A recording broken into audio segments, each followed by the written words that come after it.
Hello guys 2 దశాబ్దాల క్రితమే pan ఇండియాలో సినిమాలు తీసి దేశం మొత్తం తన వైపు తిరిగి చూసుకునేలా చేసిన దర్శకుడు శంకర్.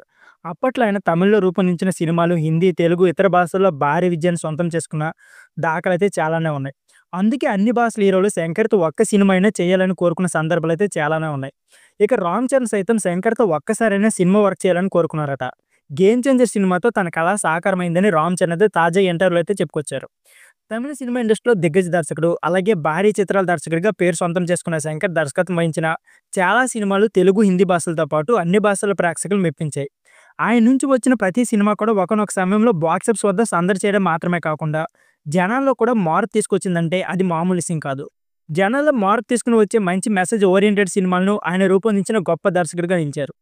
ఇకపోతే భారీతనంతో పెట్టింది పేరు అయిన శంకర్ అద్భుతమైన విజువల్ వండర్స్‌ను ప్రేక్షకుల ముందుకు తీసుకొచ్చారు. అలాంటి శంకర్ సార్ దర్శకత్వం 'గేమ్ చేంజర్' సినిమాని చేయడంతో తన కల నిజమైందని రామ్ చరణ్ అయితే అన్నారు. తాజాగా ముంబైలో జరిగిన 'గేమ్ చేంజర్' సినిమా మీడియా సమావేశంలో రామ్ చరణ్ పాల్గొన్నారు.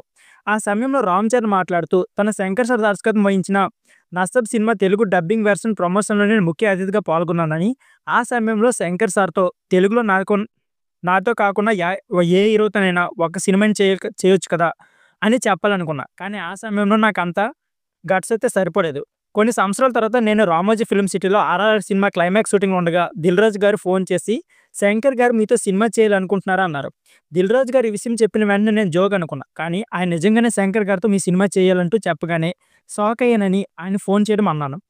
ఇకపోతే ఆయన వంటి గొప్ప దర్శకుడితో సినిమా చేయడం అనేది ఖచ్చితంగా తన కల సాకారమైందని భావించింది. ఇకపోతే ఈ సినిమా చేయడం పట్ల తన ఫ్యామిలీ మెంబర్స్ అంతా చాలా సంతోషంగా ఉన్నారట. ఇక ఆయన చేయలేకపోయినా శంకర్ సార్ దర్శకత్వంలో నేను సినిమా చేయడంతో నాన్నగారు చిరంజీవి గారు సైతం చాలా సంతోషపడ్డారని చెప్పుకొచ్చారు. రామ్ చరణ్ ఈ సినిమాతో సంక్రాంతి కానుక జనవరి 10వ తారీఖున అయితే ప్రారంభించబోతున్నారు. సో ఫ్రెండ్స్, ఇదే వీడియో. ఈ వీడియో నచ్చితే please like, share and subscribe my channel. Thank you for watching.